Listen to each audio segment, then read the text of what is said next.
Hello, my brothers and sisters on the Dragon's Path. My name is Tim Heijen and I believe in dragons.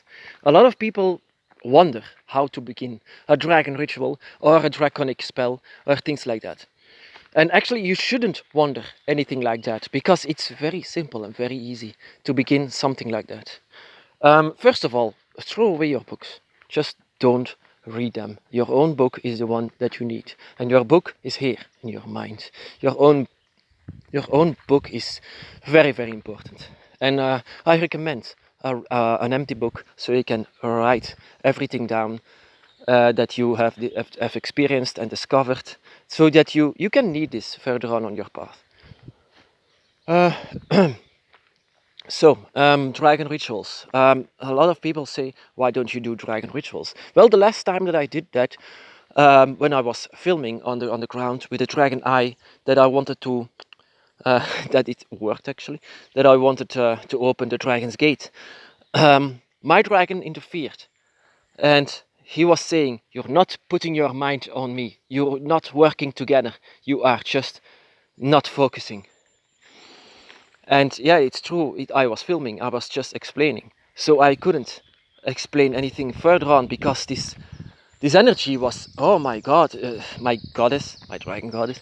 I was I was so under the yeah it, he was angry. I should there I stopped because I wasn't allowed to do this. So every time when I'm doing a dragon ritual or a dragon spell or things like that to open up gates, or for example, I have to have this energy and my mind on the dragon 100%. If I don't have it, something can happen. I have to remain this circle of dragon god, dragon guardian, and myself. If I don't have this connection and I open up gates like that, then something nasty can happen. So, if you fall down out of the dragon gates, there are wolves and they will eat you. And that is why the dragon was so angry, because that is dangerous. You shouldn't do that. And that is the reason why I don't do this anymore. Why I don't make videos out of rituals, out of official rituals. I can show you the dragon eye. I can show you the heptagram. I can show you many symbols. I can also say that you in a ritual have to do more draconic, that you can feel your own dragon inside of yourself transforming your own body into the dragon that you are born with. You can do this all, but I cannot show it to you. That is because when I show it to you, it has to be with a dragon that is 100% focused on this. Dragon rituals and dragon spells are not something to make fun of. It's something that you have to take serious. And the thing is that you are guided by your own mind, guided by your own instincts in this. That the dragon is speaking to you. And everything that you do is not written down on a book. It's written down in you. And that is the reason also why the dragon has chosen you. Because you know what you have to do. Only you. But you have to have your this confidence that you have to have in yourself. That you have to be sure. You shouldn't do a ritual just like, you know what I'm going to do is like, no, do it. Just do it. Whatever you have for the first thought in your mind, do that.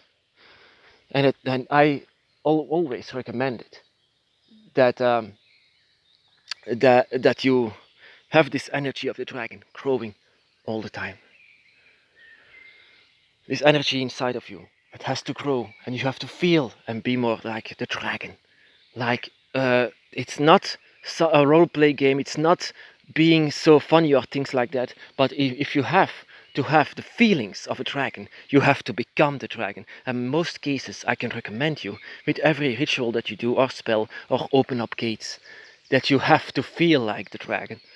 Only dragons can open up gates. And you have to have this energy grow inside of you so that you can feel the dragon becoming greater inside of you.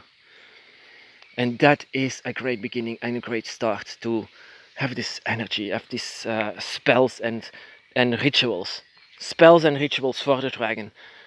They are very, very strong. They will have consequences. And if you want to open up gates, that is the reason why I do spells and rituals, to open up gates, but also to protect forests like this. Um, so yeah, I'm trying to. In the beginning, it was actually the most easiest one because I just had this awakening and I only had dragon, dragon, dragon in my mind. So when I was doing rituals for the dragon and I didn't even know I was doing rituals. I was just honoring the dragon. I didn't even know that I was making an altar for the dragon. I just knew nothing. I just know nothing about anything. I was not a witch. I was not a draconic Wiccan. I was not even a dragon follower, and yet I was. But I just didn't know. And that is everything on the dragon's path. Everything is coming without you knowing it. Everything on the dragon's path is like that. So I'm very, very sorry, my brothers and sisters, that I cannot show you anymore. And my dragon is right. My dragon is right that I shouldn't do this without having my mind on him. And you should always have your mind on your dragon when you do draconic rituals. Who else are you doing it for? It is for the dragon, not for anything else. If you do rituals and you say, a funny draconic ritual, no, it's because you honor the dragon. You just worship them. That is the reason why you want to do dragon magic.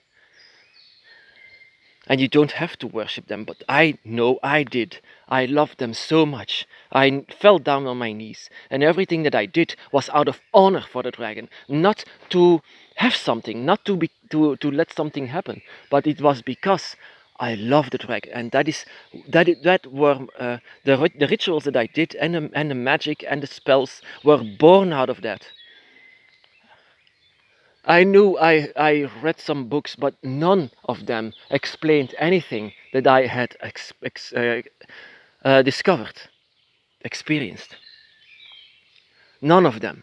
It was nothing personal. These books were not saying that this was something that is just meant for you alone. It was something that it wrote something like that you can do this in many circles, in larger groups, and you can try. No, in the Dragon's Path you don't try. You just do it.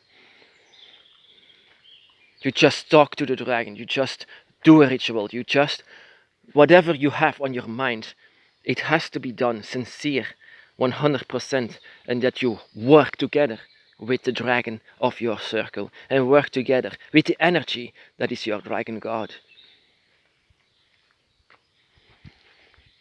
Who is your dragon god? Who is your guardian?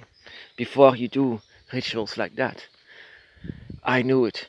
I knew who my guardian was, but I didn't know who my god was. Later on, I discovered that.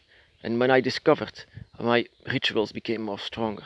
But I have to admit, the first rituals that I did were the strongest. Because I just had my awakening. And I was opened up and born into this new world. It was an awakening, but it was also like a rebirth. Like the card of death and the card of rebirth, reborn dragon. Discovering a new world on this side with an open up and awakened soul. So if you wonder why I just don't show you rituals anymore like in my early videos, that is the reason. My dragon was angry for a long time, and I don't like to see that. I don't like to feel that. My god. I just want my dragon to be happy. I want to please the dragon. I want to do everything for the dragon.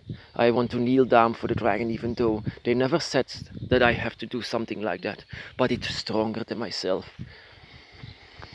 Dragon spells, dragon rituals, I only use them to come with the dragon, so that the dragon can come to me, so that we can be together. One draconic eye, one dragon eye of the circle, I mean the triangle of the three gods of the three dragons. Together, one eye. Yeah, I'm not saying this just for fun. I mean, everything that I said is sincere. My rituals are born out of the love and not what I can read. If someone is saying you should read that, you should read that, no, you should read your own book. That is what Dragon's Path is all about. You, who are you? Show yourself to the dragon. My brothers and sisters, be blessed.